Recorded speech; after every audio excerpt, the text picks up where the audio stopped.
Hello everyone. आज हम अपने चैप्टर 5 की नेक्स्ट थ्योरम करते हैं। नेक्स्ट थ्योरम हमारे पास ओपन सेट्स पे है। The interior set of a subset of a matrix space is the largest open set contained in A. क्या ये सेम थ्योरम आपने सीक्वेंस एंड सीरीज में भी करी है, लेकिन सिर्फ डिफरेंस इतना है, अब ये आपको मैट्रिक्स स्पेस में पढ़नी है। आपको करना क्या है, किसी एक सबसेट का मतलब अगर एक्स डी आपको एक मैट्रिक्स स्पेस गिवन है, आपको उसका एक सबसेट उठाना है ए। आपको प्रूफ क्या करना है कि ये जो सबसेट है इसका जो इंटीरियर सेट होगा वो एक तो ओपन होगा। पहले चीज़ तो आपको ये प्रूव करनी है। दूसरी चीज़ आपको ये प्रूव करनी है कि वो जो है वो ए में कंटेन्ड होगा, ठीक है। तीसरी चीज़ आपको प्रूव करनी है कि वो लार्जेस्ट होगा। तो इस थ्योरम में आपको 3 चीज़ें प्रूव करनी है। तो सबसे पहले हम इसको प्रूव करते हैं, ए इंटीरियर इज ओपन। अब क्योंकि मैट्रिक्स स्पेस की बात कर रहे हैं, मैट्रिक्स स्पेस में किसी सेट को ओपन दिखाने के लिए हमें क्या करना पड़ता है, हमें एक ओपन स्फीयर एग्जिस्ट कराना पड़ता है SRA, जो उस सेट में कंटेन हो जाए। या फिर अगर ए इंटीरियर को हमें ओपन दिखाना है तो हमें दिखाना पड़ेगा कि ए इंटीरियर अपने हर एक पॉइंट का नेबरहुड है। हर एक पॉइंट का नेबरहुड होने का मतलब क्या है कि अगर उसका कोई भी हम एक पॉइंट उठाएं एक्स, तो उस एक्स को सेंटर मान के आपके पास एक स्फीयर एग्जिस्ट कर जाता है जो ए इंटीरियर में कंटेन्ड हो, ठीक है। तो ये चीज़ आपको दिखानी है, ए इंटीरियर को ओपन दिखाना है ना, तो आपको ये वाली चीज़ दिखानी है। तो इसके लिए हम कर लेते हैं, देखो ए भी है subset of a matrix space. A हमने सबसेट उठा लिया। अगर ए इंटीरियर एम्प्टी हुआ, मतलब ए के पास कोई इंटीरियर पॉइंट नहीं हुआ, तो इन एम्प्टी सेट तो हमेशा ओपन होता है, तो ये कैसा हो जाएगा, ओपन, ठीक है। और ओपन हो गया, इस का मतलब क्या है, सेट एम्प्टी है, इसके अलावा तो इसमें कोई सबसेट है ही नहीं, तो ए इंटीरियर अपने आप में लार्जेस्ट भी हो जाएगा, ओपन भी हो गया, ठीक है, और सबसेट भी हो गया। अब अगर ए इंटीरियर नॉन एम्प्टी हो, नॉन एम्प्टी हो तो इसका मतलब क्या है, इसमें कोई ना कोई पॉइंट बिलोंग करेगा। Let A belongs to A interior. A interior में है, इसका मतलब क्या है, ए जो है वो कैपिटल ए का इंटीरियर पॉइंट है, ठीक है। A belongs to A interior means interior set, ठीक है। तो ए जो है इंटीरियर पॉइंट बन गया ए का। हमें प्रूव करना है कि जो ए इंटीरियर है वो अपने हर एक पॉइंट का नेबरहुड बनता है। हमें ये प्रूव करना है A interior is neighbourhood of A. अब क्योंकि ए जो है वो कैपिटल ए का इंटीरियर पॉइंट है, then by definition of interior point एक ओपन स्फीयर एग्जिस्ट करेगा ए को सेंटर मान के, such that SRA is contained in A. हमें ये प्रूव करना है कि ये जो ओपन स्फीयर है वो ए इंटीरियर में जाता है। जैसे मैंने आपको बताया कि हमें ये प्रूव करना होता है कि उसको सेंटर मान के इसमें एलिमेंट चला जाए, स्फीयर चला जाए, ठीक है। तो हमें ये प्रूव करना है कि ये जो ओपन स्फीयर है वो ए इंटीरियर में जाता है। और दो सेट्स की कंटेनमेंट दिखाने के लिए हमें क्या करना पड़ता है, यहाँ से एक एलिमेंट उठाएंगे और उसको यहाँ पे बिलोंग करा देंगे, ठीक है। तो हमने यहाँ से एक एलिमेंट उठा लिया, एक्स बिलोंग्स टू SRA। अब क्योंकि every open sphere open set होता है, ये थ्योरम हमने लास्ट वीडियो में करी थी कि हर एक ओपन स्फीयर ओपन सेट होता है, तो SRA भी कैसा होगा, ओपन सेट होगा, ठीक है। अगर SRA ओपन सेट है तो क्या होगा, there exist an open sphere centered on x such that SR1x is contained in SRA, ठीक है। SR1x is contained in SRA and SRA is again contained in A। तो यहाँ से हमारे पास क्या आया कि SR1x is contained in A।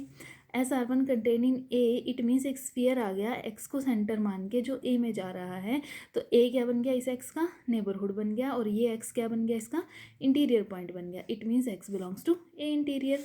तो एक्स उठाया था SRA में से, कंटेन चला गया ए इंटीरियर में, इट मीन्स हमारे पास क्या हुआ, SRA contain in A interior हो गया। यहाँ से हमें पता चला कि ए को सेंटर मान के जो स्फीयर ड्रॉ किया था वो कैपिटल ए इंटीरियर में चला गया, तो कैपिटल ए इंटीरियर स्मॉल ए का नेबरहुड बन जाएगा। और अगर ए इंटीरियर अपने हर एक पॉइंट का नेबरहुड बन गया तो वो कैसा हो जाएगा, ओपन हो जाएगा। पहला केस प्रूव हुआ। दूसरा हमें प्रूव करना है कि एक तो वो लार्जेस्ट हो और क्या हो, ए में कंटेन्ड हो। अब देखो जो ए इंटीरियर होता है वो क्या होता है, इंटीरियर पॉइंट्स का सेट होता है। ए के जितने भी इंटीरियर पॉइंट आएंगे उनका सेट होता है, ठीक है। तो अगर ए के इंटीरियर पॉइंट हैं वो ए से बाहर तो जा नहीं सकते, तो ए इंटीरियर भी ए से बाहर कैसे जा सकता है, it means A interior is contained in A. तो दूसरी चीज़ भी हमारे पास प्रूव हो गई, ठीक है। सिर्फ हमें ये प्रूव करना है कि ए इंटीरियर इज लार्जेस्ट।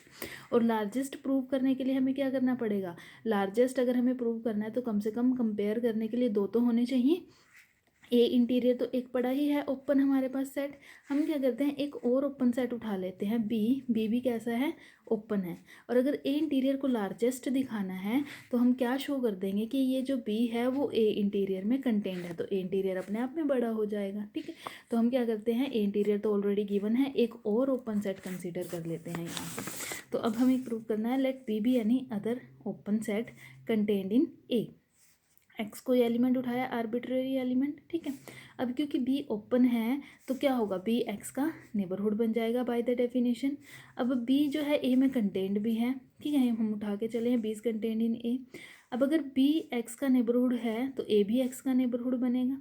अगर ए एक्स का नेबरहुड बन गया इट मीन्स एक्स ए का इंटीरियर पॉइंट बन गया। एक्स ए का इंटीरियर पॉइंट बन गया मीन्स उसके इंटीरियर सेट में चला जाएगा। What this implies, x belongs to A interior. उठाया कहाँ से था, बी से, चला गया ए इंटीरियर में, it means B is contain in A interior. तो अगर हम कोई दूसरा ओपन सेट उठाते भी हैं तो वो ऑटोमेटिकली ए इंटीरियर में कंटेंट हो जाता है। इट मीन्स ए इंटीरियर जो है वो लार्जेस्ट ओपन सेट है कंटेंट इन ए। ठीक है, इंपॉर्टेंट थ्योरम है, ध्यान से करना इसको। नेक्स्ट हमारे पास है, let X be a metric space and A be any subset of X, then A is open if and only if A is equal to A interior। if and only if theorem है। सबसे पहले हम suppose करते हैं ए open है, ए open है और हमें प्रूफ करना है A is equal to A interior. मतलब दो सेट्स को इक्वल दिखाना है। दो सेट इक्वल कब होंगे, जब हमारे पास ए इंटीरियर में कंटेंट हो जाए, ए इंटीरियर ए में कंटेंट हो जाए, तभी दो सेट इक्वल होंगे। ठीक है, तो ये हमें दो कंडीशंस दिखानी है। अब देखो दोनों में से एक तो ऑटोमेटिकली ट्रू है, ये वाली तो, क्योंकि जो इंटीरियर सेट होता है वो हमेशा ए में कंटेंट होता है, ये तो ट्रू है। हमें सिर्फ इस पे बात करनी है। अब देखो हर एक सेट अपने आप का खुद का सबसेट तो होता ही है, A is a subset of A. ठीक है, तो हमारे पास क्या हो गया, और ए कैसा है, ओपन है। A is an open set contained in A. यहाँ से क्या हुआ, ए जो ओपन सेट है वो ए में ही कंटेंड है। बट हमें पता है ए इंटीरियर जो होता है वो लार्जेस्ट ओपन सेट होता है। ठीक है, अगर ए इंटीरियर लार्जेस्ट ओपन सेट है तो जितने भी ओपन सेट आएंगे वो ए इंटीरियर में कंटेंड हो जाएंगे। तो अगर ए ओपन है तो वो ऑटोमेटिकली ए इंटीरियर में कंटेंड हो जाएगा। और सेकेंड वाली कंडीशन तो ऑटोमेटिकली ट्रू ही है। दोनों को कंबाइन करेंगे तो क्या हो जाएगा, A is equal to A interior आ जाएगा। Conversely suppose that A is equal to A interior. अब हमें पता है ए इंटीरियर कैसा होता है, ओपन होता है। अभी लास्ट थ्योरम करके आए हैं, A interior is largest open set. ठीक है, अगर ये ओपन है और इक्वल टू ए है तो ए भी कैसा होगा, ओपन हो जाएगा। ठीक है, तो if and only if theorem थी हमारे पास, ये हो जाएगी। नेक्स्ट थ्योरम है, let A be a subset of metric space X d, then A interior is union of all open sets contained in A. A जो है सबसेट है मैट्रिक्स स्पेस का, ए इंटीरियर को हमें यूनियन दिखाना है सारे के सारे ओपन सेट्स का जो ए में कंटेंड है। तो जितने भी ओपन सेट्स हैं उन सब की एक कलेक्शन उठा ली। ठीक है, G lambda, lambda belongs to index set, be an arbitrary collection of open sets contained in A. अब उनके सारे की यूनियन कर दी, यूनियन जी लैम्डा, और उस यूनियन को नाम दे दिया हमने जी। हमें प्रूफ ये करना है कि ए इंटीरियर जो है वो इस जी के इक्वल है, हमें ये प्रूफ करना है। अब हमें पता है arbitrary union of open set is open. जो यूनियन हम उठाते हैं आर्बिट्रेरी ओपन सेट्स की वो कैसी होती है, ओपन होती है। ये लास्ट थ्योरम लास्ट वीडियो में करी थी ना, arbitrary union of open set is open. तो जी भी कैसे हो जाएगा, ओपन हो जाएगा। जी ओपन हो गया। अब जी लैम्डा कैसे हैं, ओपन सेट हैं, किस में कंटेंट है, ए में। तो यहाँ से जी लैम्डा क्या हो जाएगा, content in A for each lambda. अगर हर एक लैम्डा के लिए ए में कंटेंट है तो उनकी यूनियन भी कहाँ जाएगी, ए में जाएगी। अगर यूनियन ए में जा रही है और यूनियन इक्वल टू जी है तो जी भी कहाँ चला गया, ए में चला गया। ठीक है, तो जी हमारे पास क्या हो गया, ओपन सेट हो गया, क्योंकि यूनियन है ओपन सेट्स की। तो जी is open set contained in ए। ठीक है, तो जी एक ओपन सेट मिल गया। But by the last theorem A interior जो होता है वो लार्जेस्ट ओपन सेट होता है। तो अगर उसके अलावा कोई ओपन सेट आएगा भी तो वो ए इंटीरियर में कंटेंड हो जाएगा। तो अगर जी ओपन आ भी गया तो जी कहाँ चला जाएगा, ए इंटीरियर में चला जाएगा हमारे पास है। तो एक साइड की कंटेनमेंट आ गई, क्योंकि इक्वालिटी दिखानी है ना, तो एक साइड की कंटेनमेंट आ गई। अब दूसरी साइड की कंटेनमेंट के लिए हमें दिखाना क्या है, हमें दिखाना है ए इंटीरियर इज कंटेनिंग जी, ये वाली चीज़ दिखानी है हमें। तो इसके लिए हम क्या कर लेते हैं, ए इंटीरियर से एक आर्बिट्रेरी पॉइंट उठा लेते हैं। Let x belongs to A interior उठा लिया। ठीक है, अब ए इंटीरियर में से कोई पॉइंट है, इसका मतलब क्या है, x is interior point. X interior point है यानी कि ए नेबरहुड है इस एक्स का। तो क्या होगा, एक्स को सेंटर मान के एक स्फीयर एग्जिस्ट करेगा जो ए में चला जाएगा, means S r x is contained in A. और हमें ये भी पता है कि हर एक ओपन स्फीयर जो होता है वो ओपन सेट होता है। तो एस आर एक्स कैसा हो जाएगा, open set contained in A. अब अगर एस आर एक्स ओपन है बट हमें गिवन क्या है, हमें तो ये गिवन है कि जी जो है वो सारे ओपन सेट्स के यूनियन है, मीन्स एस आर एक्स भी इन्हीं में से कोई ना कोई एक है, जी लैम्डा में से कोई ना कोई एक है। तो अगर आप देखो यहाँ से तो हमारे पास क्या आ जाएगा, S r x is contained in G. S r x G में कंटेंट हो गया, इट मीन्स एक्स को सेंटर मान के जो स्फीयर ड्रॉ किया है वो जी में है। तो इसका मतलब क्या है, एक्स भी जी में है। ठीक है, अगर हम करते हैं एक्स को सेंटर मान के एक स्फीयर ड्रॉ किया, वो स्फीयर जो है वो इस जी में जा रहा है, तो एक्स तो ऑटोमेटिकली जी में हो गया ना। तो x belongs to G, x हमने उठाया कहाँ से था, ए इंटीरियर से, तो A interior is contained in G. दोनों कंटेनमेंट्स को कंबाइन करेंगे तो हमारे पास क्या आ जाएगा, ए इंटीरियर इक्वल टू जी आ जाएगा। नेक्स्ट हमारे पास है एडहेरेंट पॉइंट। एडहेरेंट पॉइंट हमारे पास क्या होता है, let X d be a metric space, A be a subset of X, A point x belongs to capital X is called adherent point if every open sphere centered on x contains a point of A not necessarily distinct from x. If SRX is open sphere centered on x, then SRX intersection A is non-empty. ठीक है, अब देखो मैं adherent point और limit point की definition एक साथ करा देती हूँ, दोनों में डिफरेंस भी हमें एक साथ पता चल जाएगा। ठीक है, अब देखो लिमिट पॉइंट की डेफिनेशन ये कहती है कि अगर एक्स डी एक मीट्रिक स्पेस है, ये हमने डेफिनेशन पहले भी करी है हमारे पास सीक्वेंस एंड सीरीज में, इसको एक बार फिर से देख लेते हैं। कहते हैं अगर एक्स डी एक मीट्रिक स्पेस है, ए उसका सबसेट है एक्स। ठीक है, हमने क्या किया, एक्स एक एलिमेंट उठाया ए में से, ये एक्स जो है ए का लिमिट पॉइंट बनेगा अगर हमारे पास क्या हो जाए, एक स्फीयर एग्जिस्ट कर जाए सेंटर्ड ऑन एक्स। हमने क्या किया, एक्स को सेंटर मान के आर रेडियस लेके एक स्फीयर एग्जिस्ट कराया। अगर इस स्फीयर की इंटरसेक्शन, ठीक है, अगर मैं ये कर लूँ, ये मैंने ले लिया ए। ठीक है, कहता कि अगर इस स्फीयर की इंटरसेक्शन ए के साथ नॉन एम्प्टी हो जाए, एक केस तो ये है, और एक केस है कि इस स्फीयर की इंटरसेक्शन ए के साथ एक्स को छोड़ के नॉन एम्प्टी हो जाए। तो इस केस में तो एक्स बनता है लिमिट पॉइंट और यहाँ बनता है एक्स एडहेरेंट पॉइंट। सिर्फ ये डेफिनेशन है, सिर्फ डिफरेंस भी इतना है कि एडहेरेंट पॉइंट में जो है वो स्फीयर की इंटरसेक्शन ए के साथ नॉन एम्प्टी होनी चाहिए। इस चीज़ का कोई मैटर नहीं करता कि वो सिर्फ उसमें एक्स जा रहा है या एक्स के अलावा भी और पॉइंट जा रहे हैं, लेकिन लिमिट पॉइंट में ये कंडीशन है कि इंटरसेक्शन एम्प्टी तो होनी चाहिए, लेकिन एक्स को छोड़ के भी उसमें कुछ और पॉइंट्स हमारे पास होने चाहिए। ठीक है, तो ये एडहेरेंट पॉइंट की डेफिनेशन हो गई, ये लिमिट पॉइंट की डेफिनेशन हो गई। इसी डेफिनेशन को आप और कैसे कह सकते हो कि हर एक ओपन स्फीयर की इंटरसेक्शन ए के साथ एक्स को छोड़ के नॉन एम्प्टी होनी चाहिए। एक तो केस ये हो गया, दूसरा कि ओपन स्फीयर और ए के पास इनफाइनाइटली मैनी पॉइंट्स होने चाहिए, कॉमन पॉइंट्स। ठीक है, उसको भी आप बोल सकते हो। यहाँ पे अगर हम इसको पढ़ें इन वर्ड्स, हम देखें, let X d be a matrix space, A be a subset of X, a point x belongs to capital X is said to be limit point if every open sphere centered on x contains at least one point of a other than x. x को छोड़ के a का कम से कम एक point तो आना चाहिए, जैसे हमारे पास लिख रखा है a की इंटरसेक्शन एस आर एक्स के साथ x को छोड़ के नॉन एम्प्टी होनी चाहिए। ठीक है, अब लिमिट पॉइंट जो है वो सेट में बिलोंग कर भी सकता है, सेट में बिलोंग नहीं भी करता। ठीक है, लिमिट पॉइंट को ही हम क्लस्टर पॉइंट भी बोल देते हैं। इसी की एक और डेफिनेशन है कि एक पॉइंट जो है वो लिमिट पॉइंट होगा ए का if and only if every open sphere centered on x contains infinitely many points of a, कि अगर हमारे पास हर एक स्फीयर जो है इन्फिनाइटली मैनी पॉइंट्स को कंटेन करता है। अब देखो जो सेट ऑफ इंटीजर्स होते हैं उनके पास कोई लिमिट पॉइंट नहीं होता, क्योंकि जैसे आप सेट ऑफ इंटीजर मतलब -3 से सीधा -2 पे जंप किया ना, -2 को अगर सेंटर मान के आप एक स्फीयर ड्रॉ करते हो, ठीक है, उस स्फीयर की इंटरसेक्शन आप ए के साथ मतलब इसी सेट के साथ करते हो, तो वो कैसी आएगी, अगर उसमें से -2 को निकाल, अगर जब तक -2 है तब तक तो ठीक है, एक पॉइंट कॉमन आ जाएगा, -2 कॉमन आ गया। ठीक है, लेकिन वही हमने बाहर निकाल देना है बाय द डेफिनेशन। अगर -2 को ही बाहर निकाल दिया तो इंटरसेक्शन में कुछ जाएगा, कुछ भी नहीं जाएगा, एम्प्टी जाएगी इंटरसेक्शन।